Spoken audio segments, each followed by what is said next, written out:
This is the Bar Stewards Enquiry. Right? You're talking absolute rubbish.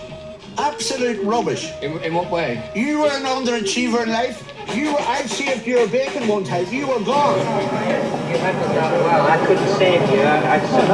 But you did the right thing. But that's why you don't know anything about racing, John. I didn't say I do. Right? I'm saying that... What have you contributed to racing? You're one of these take-out merchants. Take out all you can. And a good warm welcome to the Bar Stewards Inquiry Sunday Sermon, where we've plenty to discuss this week. We've got all sorts of shenanigans, from horses being stopped at Worcester, to horses tripping up at Haydock, to horses being whipped within an inch of their lives over in Ireland on their 2-year-old debuts. We've got all sorts to talk about. We're going to talk about the Consumers Gamblers Forum, whatever that is.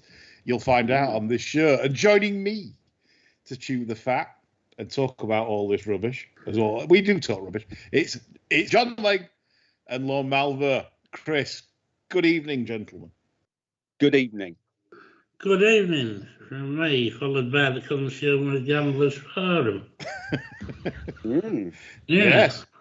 Yeah. I mean, we can certainly go there. But before we get to more serious issues, people want to know about all the shit that happens in racing on the week. John, I particularly enjoyed your tweet today asking punters for their talking points. And let's go through your questions. I'd like to talk through them as well. This is it. Why are so many top tracks gas holes, John? Can you explain? Well, they are just gas holes, aren't they, really? I mean... Good answer. Yeah. I mean, Sandown, really, that round course is fucking awful. Yeah. You know, if you've got a field of any size, you're racing 2 by 2 until the last 3 furlongs. You're stuck with your position from the back straight to the 3 furlong pole. There might be a rail bias, there might not be. We've got another gas hole this week in the July course. Christ knows where the best place is going to be to race there. Norwich, I think. Well, yeah, possibly. Then at the end of the week, we've got fucking Ascot on again with the overwatering. Is that it? It's top tracks, isn't it? You know, I mean, you don't know what the bloody hell to expect. I'm just saying, is that it though? Is it all these like good tracks are becoming kips because of what they've been doing over years, i.e. the watering, John? Well, there's a lot of places now where you just can't get into it from off the pace. The whip rules haven't helped. You're getting 3/4 of the way there, you're running out of sparks. Unless you're Dylan Kitts. Yeah. It's interesting when we talk about... I think watering is having an effect on all our top tracks and many tracks. And you've only got to look at Beverley, John. Look at, right, so everything is wide form this weekend. The widest just about won, didn't it? Pretty much. Yeah. You know, the nearer that rail, I mean, it was as though she'd gone out of the way to water the bias out. Yeah. It was as if to say, well, you can't have the rail and a front-running ride because, well, that's no good. Very interesting to see what happens at the next Renker fixture. I wonder if they got the memo. Well... Not that Renker's not a top track, like, you know, but... Yeah, this should be a more widespread topic amongst the more mainstream establishments as well, in terms of, is watering ruining racing, really? Because... Well, how much time is spent before a big meeting now? And, I mean, to the credit, Betting Only Better cover this a lot when they preview a big meeting. Yeah. And they'll say, well, what's the going? How much has he put on? And you have the devil's own job finding out. And none of it makes it any easier for the punter. Well, look at, I mean, carry on about kips and gaffs. I mean, look at Pontefract this week. Spitting Mick there, he must have bought a going stick, John, or he's borrowed one. He was borrowed one bought one. Jesus Christ. Don't expect Christmas is so mean, didn't they? He maybe went on his Facebook page and said, do you know, I'd probably live to be 120 if only somebody had sent me a going stick. Yeah. He'll have got sent 2, John. Yeah. Well, I sent 1. I mean that again, Pontefract showed where punters were really put in the bin, because if you bet in the morning like you do, what's the traditional thing at Pontefract? Inside draws, a bit like Chester in a way, over the shorter trips anyway. Nice to get an inside draw. All of a sudden, literally everyone's betting the last trap 15 blind in the sprint in the last, and of course it obliges. And I mean, this is the thing where can't racing see this? Can't the media see this? Why is nothing done? Why are these clerks not accountable? Because there's these Herberts stuck at Holborn that's meant to monitor these things, and they're that fucking thick. They just sat there saying, "Oh, that's a good result to the boats. We're all right there. Racing can go on another way." Yeah. But they are accountable, but they're not accountable to punters. Punters. That's the issue. You've nailed it. Punters don't feature because, as John said previously, the whole sport is predicated on people doing their bollocks. That's it. That's how it's funded. So the punters are the last people they worry about. This is a great title for this show. Punters do not feature, right? And because that's where the consumer gamblers forum are coming from. We'll come on to that. The clerks don't water for the punters. The clerks water for the safety, well, whatever the excuse is for watering. Clark's water for the myth. Let's call it what it is. It's not safety, it's the myth. If it's not a myth, show me some stats. Yeah. That mean something. And no one can, because no one keeps them. They don't exist. Yep. Even I don't. So it's I couldn't tell you the number of fatalities on watered good to firm, or I couldn't tell you. And you're the man who records every shit he has on a spreadsheet. Yeah. I'm the one that I'm a stats and form bore, time bore. Mm. So if I don't know, who does know? It's the old, again, the only book I've read with a chap that obviously is more boring than me, and he's got a beard, so most people with beards are quite boring. I'm very interesting. Tell that to Rose Harris.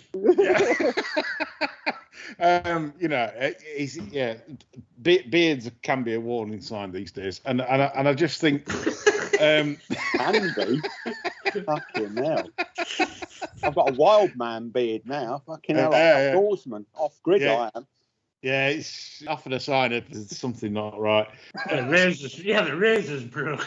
So this Jeffrey Hudson, the Australian paddock judge, wrote a book, and I bought it because that's what life's about, reading and learning things. And Jeffrey Hudson studied 10,000 horses in Australia, 10,000 in the paddock, and he noted every single one of them, the traits in the pre-parade, the paddock, and on the track. And basically, sweaters, either in any jurisdiction, whether it was pre-parade, paddock, or on the racetrack, showed a massive 11% ROI, backing them blind, which shows you when, like, pundits will just go on the cut, oh, it sweated up this. If you do some scientific studies also, sweating is cooling the body down. So it's not just necessarily, it might look terrible, like to the casual race goer, that, oh, look at that sweating up, but it's a coolant. It's cooling the inner core down. That's why they sweat. So that's a good thing. If you're racing, you want a cooler inner core. You don't want an hotter one. You have an heart attack. So again, study over 10,000 horses. Jeffrey Hudson studied that sweaters aren't so bad. But yet pundits still to this day, even now, it's sweating between the back legs, it's sweating underneath the saddle. I don't subscribe to any of it. It's shit. I think what we're saying about watering is, like John says, about data. I was highlighting there that's data to prove that sweating is bollocks. That it's not a negative. Can be in some cases, but not all. And watering, I agree with John. When they take the top off on that July course, it looks unsavoury. You can see them, like, it looks like they're racing on heavy, doesn't it, John? Well, there's so many don't act on it. That's what gets me, You get a midsummer meeting and they're absolutely strung out like washing. You can go on YouTube and look at old July Cups. They never used to string out like that in the July Cup. No. You know, they're finishing Good point, John. they finish half a bloody furlong behind some of them. And you're 6 furlong Group 1s, for God's sake. Yeah. You know? I think this is it. I think we're kind of sort of coming to a conclusion here on why so many top tracks are gas cells, and I do blame the watering. But despite this, I'm going to give credit to Cooper Clark again, because at least he didn't overwater John in terms of producing ground that was, you know, like ridiculous, like has been the case in the past. Would you agree with that? Well, I'd like to compare the stick rating with what we had when, say, the Stars won. Because, as far as I know, nothing came back from that one crippled. No. And if so, what make it softer? That looked like optimum flat racing ground to me. Yeah. Okay, right. So coming again on to a slightly different topic, did Chapman cross the line on Saturday, John? I think he crossed the line between ego and reality. Having 4 Herberts lined up there, holding the colours of the Eclipse Runners, one of which was one of the owners of Emily Upjohn, which I could not fucking believe. What did he say, just for the benefit of those who weren't... He was creating a human pace map with these 4 gadgets. Right. So this plonker had to, carrying the Paddington colours, had to go out in front. And, the Jerry Spencer colours. Paddington sat second. Emily Upjohn, he manhandled the Emily Upjohn owner into 3rd position. Mm-hmm. And then the one holding the shirt horse, those colours, he just said, well, you'll just stay where you are in the stalls, you know. So Smoking a Hamlet. I mean, what the hell was that? And then, I mean, this wasn't Chapman, but at the end of the coverage, they played the fucking Paddington theme tune, and I just tweeted ITV Racing Heel for fucking real. I mean, fucking sports coverage. But it's not, though, is it? It's sort of, it's entertainment, because it's not elite sport, is it? Elite sport would never be treated like that on other channels. So it's sort of something different, isn't it? It's sort of a day out. It's a bit of a spectacle. The sport allows itself to be treated like that because there's a bunch of fucking banana heads running it. Agreed. Yeah. John, talking of banana heads, right? Your tweet of the other day had me howling at Beverley Racecourse on their sculpture finds. Can you just elaborate on that, please? There was a sculpture trail. You know, they said if you're struggling for something to do between races, go on our sculpture trail, walking around the course looking at sculptures. A what? You have sculptures all over the track, different places. You know, like a statuette of Prince Philip next to the fucking phone box or something. For real? A sculpture, as in sculptures? There was even a map in the race card where these fucking things were, right? Why? So you'd have a multitude of race cars just milling around on all over the course, just gawping at statues. But why? Why? Because it's so fucking boring between races. Everybody's bored shitless. Nobody knows what to do. So I'll give them a list of things they could do. What was that, John? Well, they could study form. They could have a look at their horses at the next race in the paddock.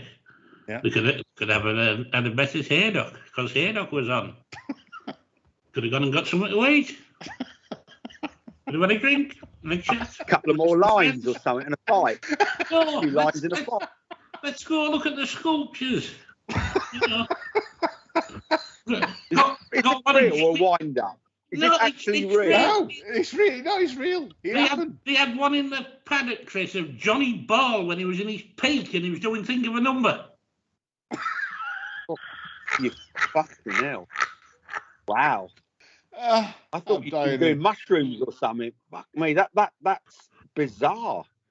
There's not even the most sort of, what's the word, tenuous connection. It's not the famous racehorses, is it? I mean, Johnny Bull. To be honest, I'm messing that. I don't know what the fucking hell they were. Probably was Johnny Bull. Wow. You know, I mean, the fact that you can accept that, Chris, that just shows where racing is, doesn't it? You know what I mean? Yeah. Well, Chris, if I'd said that about a football tournament or something like that, and I mentioned the Johnny Ball statue, you'd have said, fuck off, you dog. Yeah. But Racing, I can see that. Yeah, I can see why Johnny Ball numbers, maths, betting. Yeah, get that. Wow. They're running out of ideas, aren't they? Terrifying. Wow. If you ever wanted an example of no faith in your own product, that's it. Yeah, that's it. God. Yeah, wow. Like how to cure boredom between races. Yeah. You know, don't go and look at them in the paddock and think, you know, what's got the best shiniest coat or what looks the best physical the only time I like when I go racing is the time between races. Yeah. Yes. I mean, you think to go and get something to eat or drink, buy some stuff from us on course. You know. I can say this as fact because when I go racing with John and we sat having a drink or whatever, John will just disappear for 15 minutes and then he comes back sometimes with a beam in his eye like he did after the Dante paddock when he looked at King of Steel and he just went. His eyes were like, well, it was like he were on a bag of Colombian after he'd seen it. And then he had my eyes out. Yeah, exactly. Mind you bring your own drinks in, you tight cunts, don't you? Smuggle it in your thermoses. We do not. Yeah. I know. Yorkshire. It's Yorkshire. Yeah. Fucking, I know you lot. Honestly, hip flasks, the lot. I carry mine in a colostomy bag. They don't like frisking me. Christ. Wow, I didn't realise that. I've learned something. I did not appreciate that was a real thing, that statue tour. Wow, that sculpture tour. That's unreal. Yeah, incredible. I'm all for tracks trying innovative things to entertain their guests and customers, but horse racing. That's I'm going to say, what are you here for? Yeah. Give live horse racing a spin. Give that a go. You might enjoy it. Yeah. Oh dear. Whatever. Right, coming on to Saturday then again, John. There was a few items of discussion in terms the 205 at Haddock, which was the one that Lordship ran an excellent Melrose trial in. Yes. That your selection. Number 37 on the Melrose shortlist now. It is. There's lots. There's absolutely lots. And if you subscribe to Bar Steward's Patreon, you'd certainly have one or two ideas on this. I think we should publish the Melrose shortlist, Sony. Yeah. To be honest, we'd probably get the entire field when it comes out, but there we go.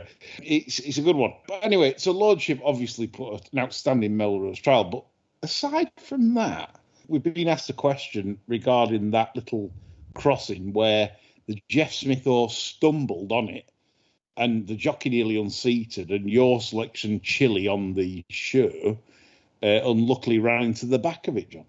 I wasn't over enamoured with Ben Robinson's riding, to be honest. I mean, he was at risk of clipping nails anywhere where he was placed. Yeah. Which I wasn't fancying going into the bend. And then that happened. He was probably lucky he didn't get knocked off.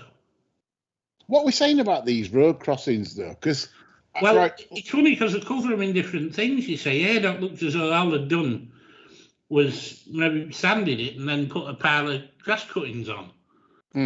Redcar has a couple, and I know they put mats down. And I've never known any trouble with those. That's the first time I've noticed it cause a problem at Haydock, to be fair. Yeah.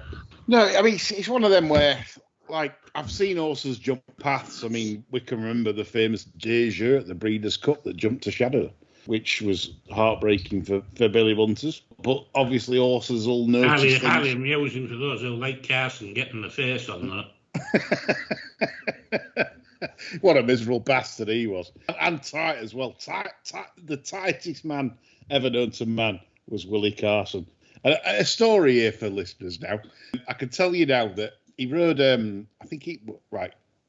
might have got this wrong. It's either Shadade or Salsabil that won the Sussex. So forgive me if I get the wrong two mixed up.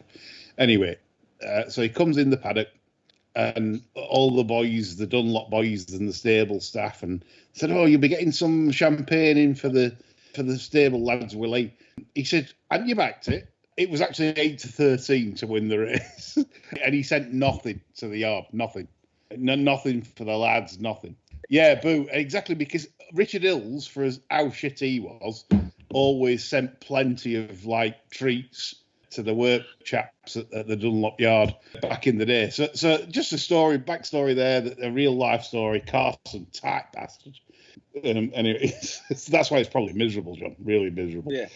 That 205 ADOC was bad. Right, going on to this whip thing then in Ireland, and the young promising lad, he is a good jockey, but you know when we talked about whip rules, John, and we said it should just be about common sense like it always is, right? This was a perfect example of educating any steward in terms of whip bans or anything like that. Henry Adams, I counted 11, possibly even 12. It might have even got a double. I couldn't make my mind up whether it was a double or a single tap. It was pretty horrific for a 2-year-old debutant. Obviously trying to prove himself, young lad, probably thick, but at the same time, that's where these whip regulations, and this is why it proves it's stupid, because that is easy to spot on the eye. It's a no. It's a big reprimand for the jockey. It's a ban. It's and this and the other. John, this is where we've lost it, haven't we, with the counts? Because there's some great rides that you can give 7 or 8 taps to that are just absolutely superb sport. But this was not sport. I mean, the trouble with this, the kids got excited, haven't they? Yeah. And every time you ban somebody, it gives material to people like Animals Rising and that, because they look at the ever-growing list of people suspended for abusing horses. Yeah. And the list getting longer and longer. So their narrative is that racing's just got these little bastards getting on these horses and knocking the shit out of them. Yeah. And with a list of punishments like that, racing hasn't got much of an answer for it. Now, this will be an unpopular point of view, I would think, but I didn't really see that should result in a ban. I thought, what should happen there? They should have had the lad in, had a stern word with him, and sent a report with Aidan O'Brien. Now, Aidan O'Brien's not going to wear a 2-year-old debutant as promising as that horse is being abused. A stern word from Aidan, and that lad won't do that again. No, I can go with that. Yep. I'm not saying that'd be my approach, but I get that. I mean, let's be fair, I mean, he wasn't banging him with a 4-foot lump of whalebone like Leicester used to. Oh, no. It's a pro cush, and he was flicking it. Yeah, times have changed. I mean, they've made it about perception now. That's the problem. Yeah, I mean, the whip never went above shoulder height for the lad. No. The lad was keen to impress. He wants to get rides. He rode Tower of London recently to win the Down Royal Ulster Derby. He's obviously keen to make a name for himself, and he was put on a fancied runner. And he's a good kid. He just needs a word. Yeah, basically, he probably went a bit overboard, and yeah, I can go with that. So we're in agreement there in a way. Somebody mentioned about James Orton, John, doing really well, and obviously this is something that I know you're obviously with the Stout connection and stuff. That James Orton is doing really well at the moment, and this is a trainer that he trains like Stout, doesn't he? Yeah, I mean, as you'd expect, really, because he's learnt his craft there. He leaves plenty on him for debut. He invariably come on for debut. He had another winner at Carlisle last night that made great strides from its first run. What I do think would be tragic is if this FCA business wipes John Dance out. Because he'll go from going places to going and looking for a new yard.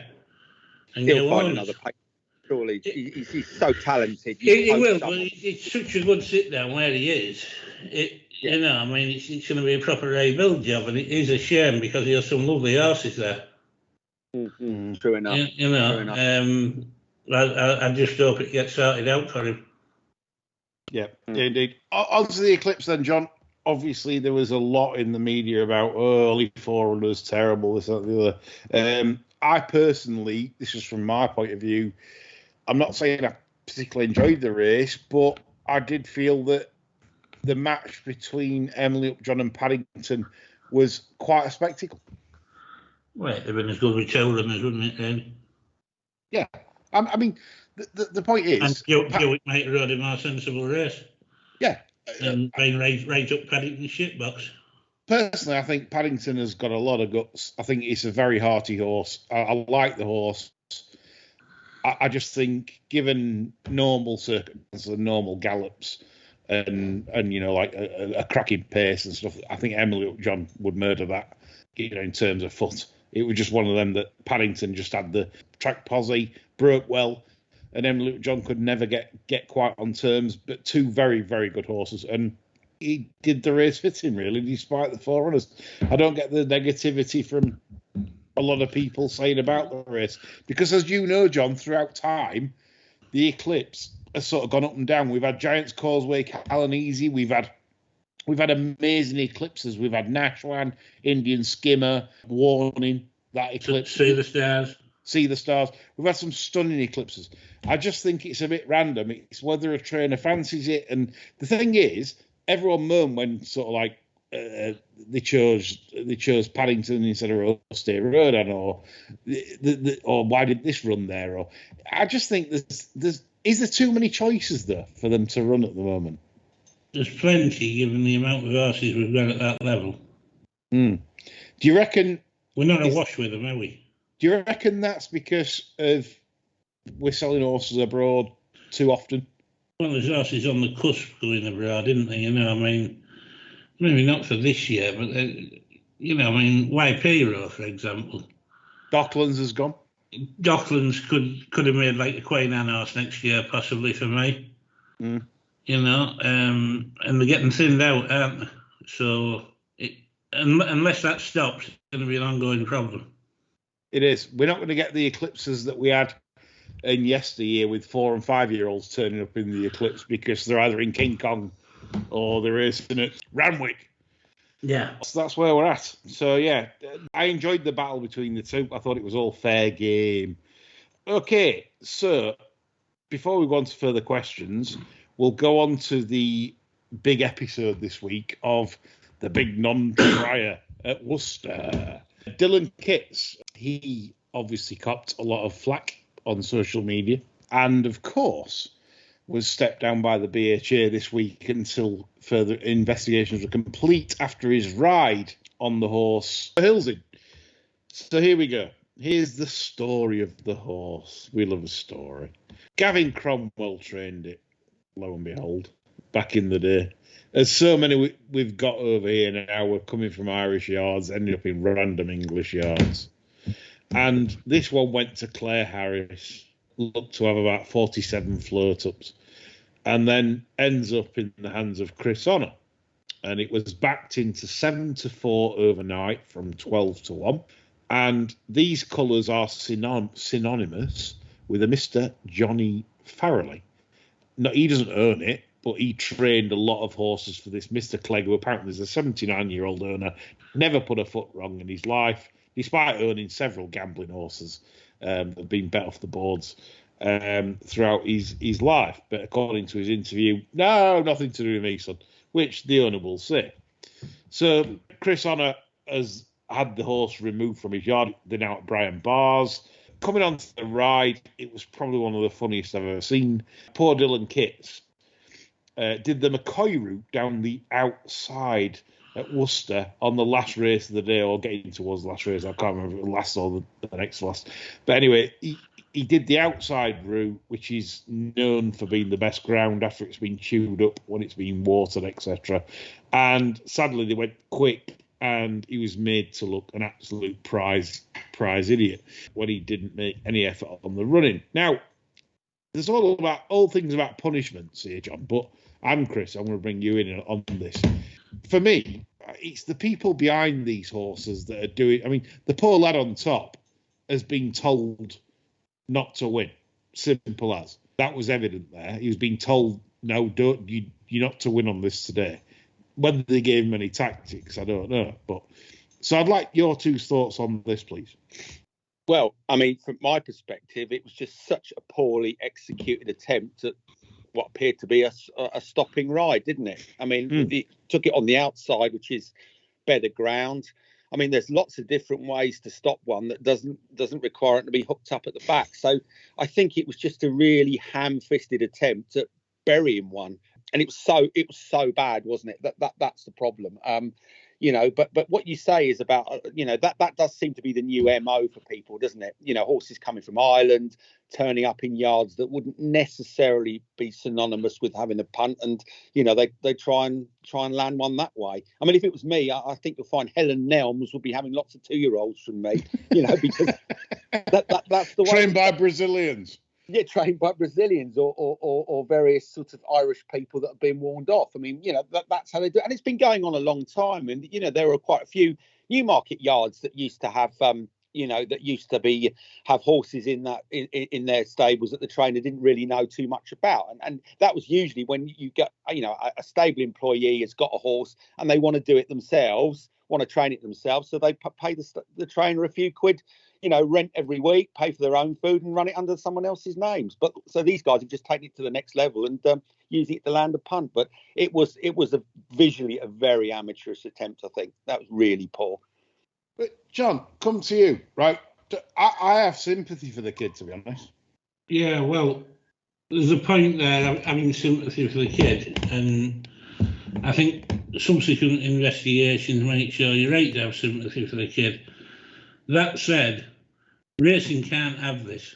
No. You can't have this luck in racing when people's betting their hard earned. I mean, think on this thing was backed into favourite. A lot of people follow the money. Yeah. There's been a lot of people thinking this horse is going to piss up going to the last. They've literally been robbed blind.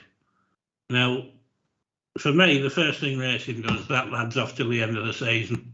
Well, I mean, look, you ain't got to be a rocket scientist here to work out that it's probably Johnny Farrelly and probably some pikeys involved in this because... whoever it is, the man doing the steering gets hit first. Yeah, well, who trained Breffney Boy? It was Johnny Farrelly, same colours, landing gamble. That's my point. Put it this way, if this were a police investigation and it was like a murder scene and there'd been 2 murders and the same man had done a murder... but they couldn't quite prove it in the same location. But then the same as things happened again. What are the BHA doing here? Right, simply, you'd just be like, you'd be all over Johnny Fallery's betting accounts, whatever. You'd be all everything. Yeah, but like, so you're likening that to a murder investigation, right? Like, yeah. So, say for example, I paid you to murder Chris, right? Yeah. He'd do me. And he's more desperate. And you killed Chris live on the show one week. Great. Right? Now, whatever happens to me subsequently, you're getting done for that. Yeah. You are. You are. Yeah, irrespective of who told you to do it or who paid you, you did the thing.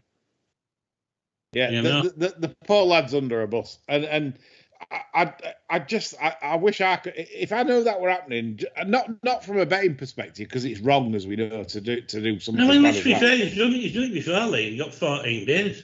Yeah. But you see, at one point, which I think I raised, chatted with you earlier in the week. Yeah, okay. So it was betting 7-4. We know nowadays that the markets tend to correct themselves nearer the off. So whilst they probably wouldn't have got, I don't know, 11, 12 to 1 on the Betfair show, I could imagine they'd get 5, 6 to 1. People wanting to, model men wanting to take them on. What's wrong with betting a 6 to 1 winner? Yeah. To good sums, yeah. They just threw the toys out the pram. We wanted the whole lot on 11 and 12 and, so fuck everyone. You could have got 5, 6, 7 to 1 to good money. What's the problem? I just don't get why people feel they need to have the lot on at the top price or to hell with it. They needn't have done that. They could have collected at 6 to 1 on the, had it bang off. But, I agree. Yeah. I totally agree. I think that's where we are now. it's more like a teach people a lesson thing. So, like, obviously, people have got wind of this gamble or a potential gamble. That's why they knocked it in from 12 to 7 to 4 overnight. And so, what they've done is, rather than we'll wait for the shows and then make a decision, they've gone, we're going to teach these people a lesson. It's more that. It's more that. It's like, we're going to teach what kind you of a lesson have they taught them? How much money do you think they would have caused it to collapse from 12 to 100 quid, maybe? Yeah, in this day and age, it's not a lot. It literally could be a tipster or a chancer or a good form judge that's watching it and thinking, this has come from Cromwell's. They're lining this up for a job. It's 12s. I might as well just put 50 quid on one overnight accounts I can get on. All of a sudden, they've got him as a sharp and knock it down to 8. And then people see the money and then, it's a gamble. Guys knew how the market works. And that's why I said it was really ham-fisted. They could have got 6, 7 to 1 to good money. Because the overnight, anyone who knows anything about the game should understand that the overnight prices are irrelevant. You might as well forget them. They don't exist because you can't get them. So the only prices that matter are those mid-morning to some extent. But, it just struck me they threw their toys out the pram. That's what it sort of says to me anyway. Yeah, I mean, this is where I do feel sorry for some jocks, though, because I do feel they're the first to get. I mean, they've chucked Dylan Kitts under the bus. They really have. Dylan Kitts, put it this way, I don't think he's the beneficiary of £5,000 or £10,000 in payments for stopping that. I just think they've just all gone. And this They've Mr. got to Clegg, send a message, though, they. Yeah. But he's a bit player, isn't he? He's just a real bit player.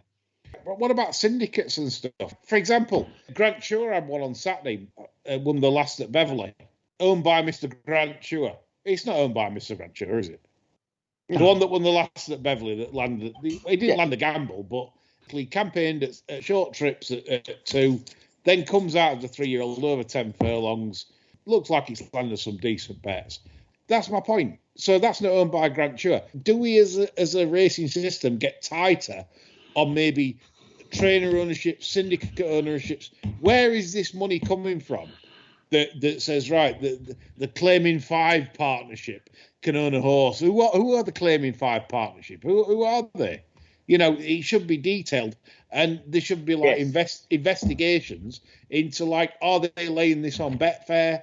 Like used to be a memorandum of understanding in terms of, right, you can't lay your own horse. But I'm sorry, you're right there, Lee. And one of the things that I would like to see published, just purely for my own edification, is these partnerships that you see owned by the whatever the drifters or whatever. Who are they? I'd like to see the constituent members of these partnerships as far as the kind of space will allow, because that would be hugely interesting for punters. Yeah, okay, it would force them to use other names and wives and brothers and girlfriends, etc. But who are the people behind a lot of these partnerships? You'd be fascinated if you told the truth. Well, it's like someone has said this week that who was holding the price upon the running of that horse? It was still 12 to 1 on the running. Yeah, it was madness, absolute madness. But it's going well. It's about a length and a half down. It's 12 to 1. So who's holding that up? Old man Kitts.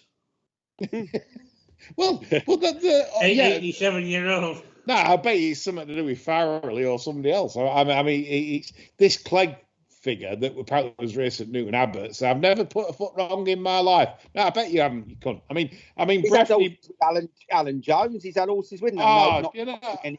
Yeah. I mean, look, they have it spark off. Once every couple of years. Very smart outfit. So any suggestion that he doesn't like, it's bollocks. Why would you have a horse with Alan Jones? Yeah. Look. We but this is where if me and John were sat at the helm of the BHA and not Arthur Sanders, we'd be there saying, right, no, we can see this, so we need to get the right incumbents in. And I'd be ringing Johnny Farrelly personally, and I'd be saying, I don't give a fuck what you're telling me. This is off the record. I'd be saying, I know it's fucking you. If you think you're fucking reapplying for your training license ever again, or ever getting involved, I might warn you off for 10 years. Nah, fuck off. Like Logan Roy. Bit of Logan Roy there. Or get me in on the next one, like get me on odds to 200 quid. Unless you gave me That's what we are likely to do, mate. Let's be It is, and there'll be people now listening to this saying, just because you weren't involved. Look, we know what racing is about, but come on, you can't There's a certain decorum, at least. But wasn't it breathing problems, according to Hayley Moore? That was the whole horse had a respiratory problem. Well, she was sticking up for the Jelly Deal mob. I mean, she's thinking, I better say something. Can't fucking breathe, can it? It was fucking gasping out of fucking laugh. Yeah, she had to stick up for the Brighton Mafia there. Right, I had a panic attack when he thought it was going to win. That's the only breathing problem. Yeah, asthma. Fucking hell. Yeah. No, it was visually horrible, wasn't it? I mean, you can't. It was awful, but I feel I can offer something to bent jockeys where I can happily offer a service and tell them what to do rather than dumb connections, because that was the McCoy ride back in the day at Worcester, the wide trip at Worcester. An idiot. What you should have done would burst it halfway. Really burst it, gone 6 clear, got tired in the straight, and even if you weren't tired, just start with going up and down, saying, I felt this horse had a wind problem. Yeah. Right. How can they have him in them? Because he's gone to the front. That's all these idiots look for, the BHA stewards. He's gone to the bloody front. How can you be on trial? As long as you empty one out, you're never ever going to get done. No. The worst way. How ill-judged it is, or whatever. So they're all thick. But that's what they want. They want 20, 30 pound in hand, because that's all they can do. They're thick. The connections are thick.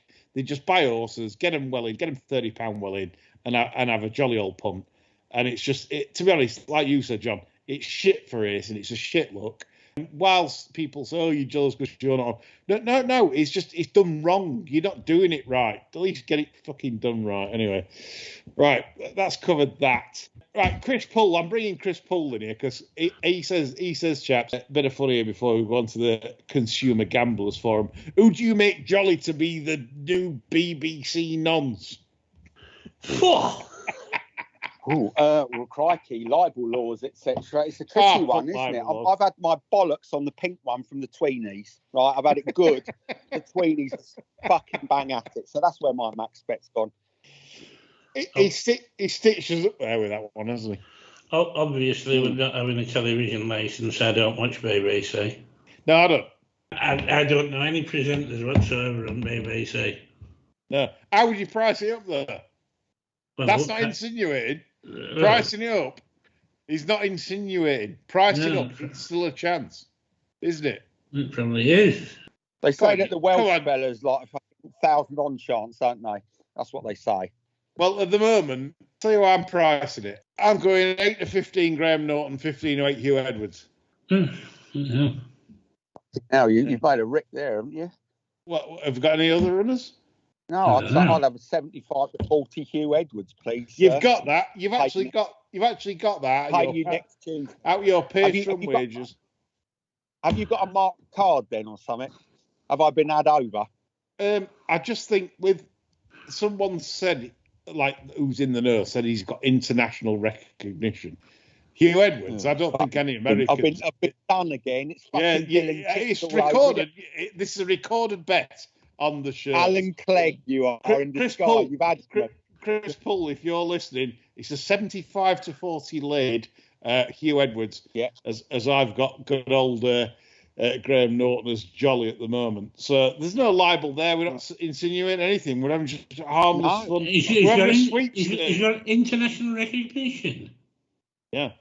Is Askaspel still kicking about? Who's that, John? Askaspel. Michael Aspel. Remember him? Is Michael Aspel dead? No idea. I don't know. I think he's very, very old. He's the only one I can think of with international recognition. Fucking hell. Des Lynam. Michael Aspel. When was the last time you watched telly? No, it's not. It's been confirmed. It's not a sports presenter. It's not sports. Okay. So literally, I'll stick with a Welshman. Then.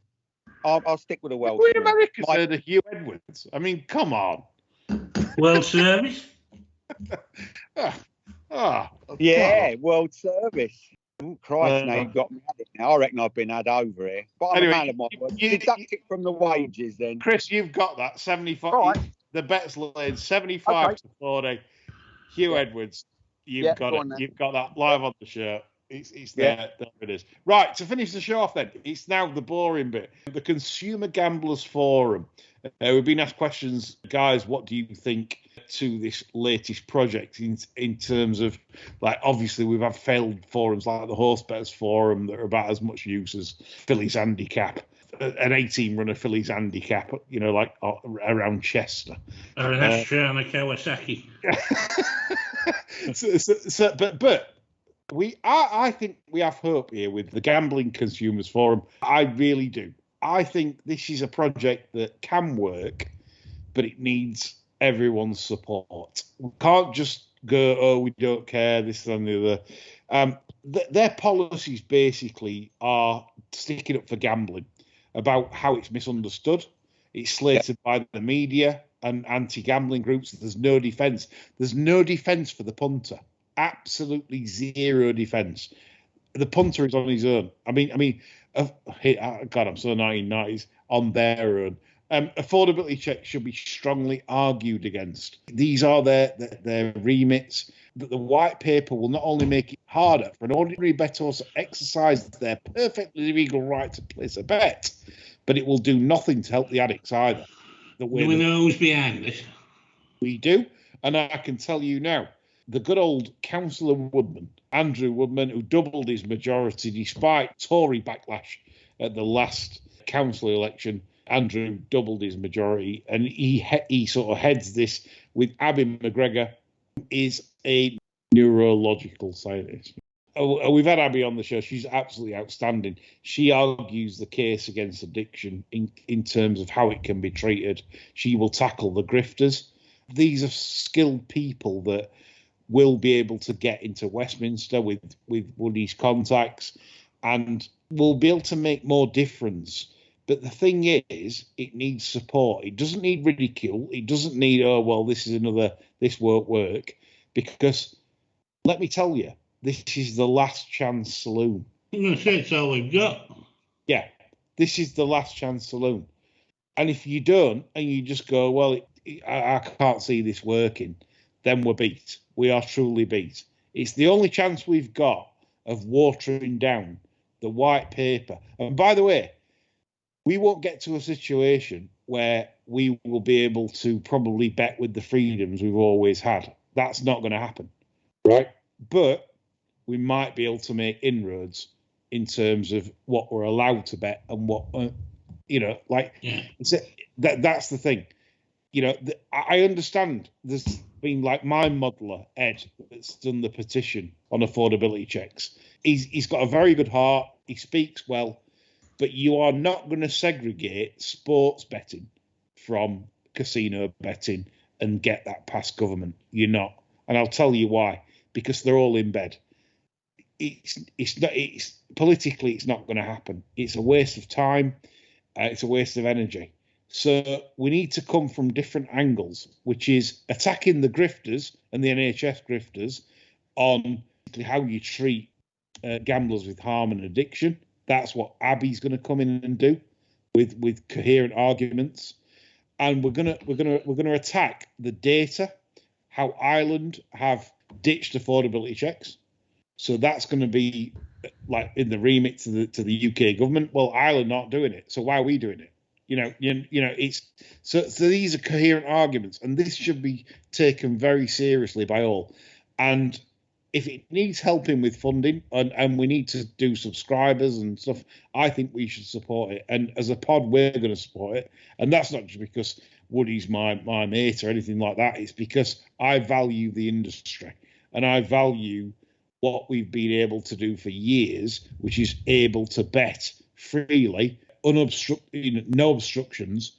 You know, all of a sudden we're having to present data and give our life away to big court wanting to look at bank statements and personal documents.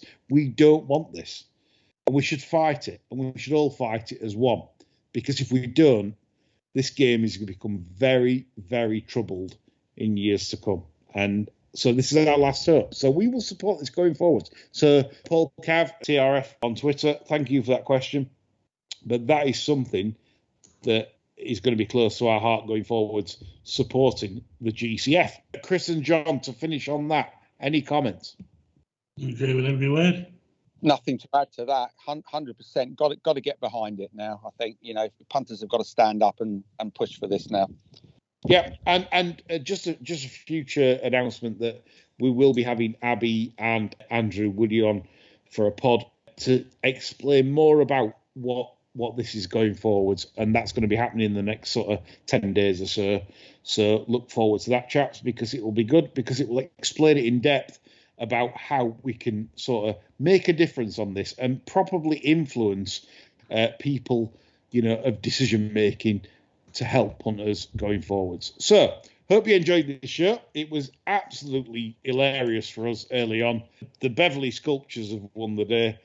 All the best to Megan and Kevin. That's all from us. Bye for now.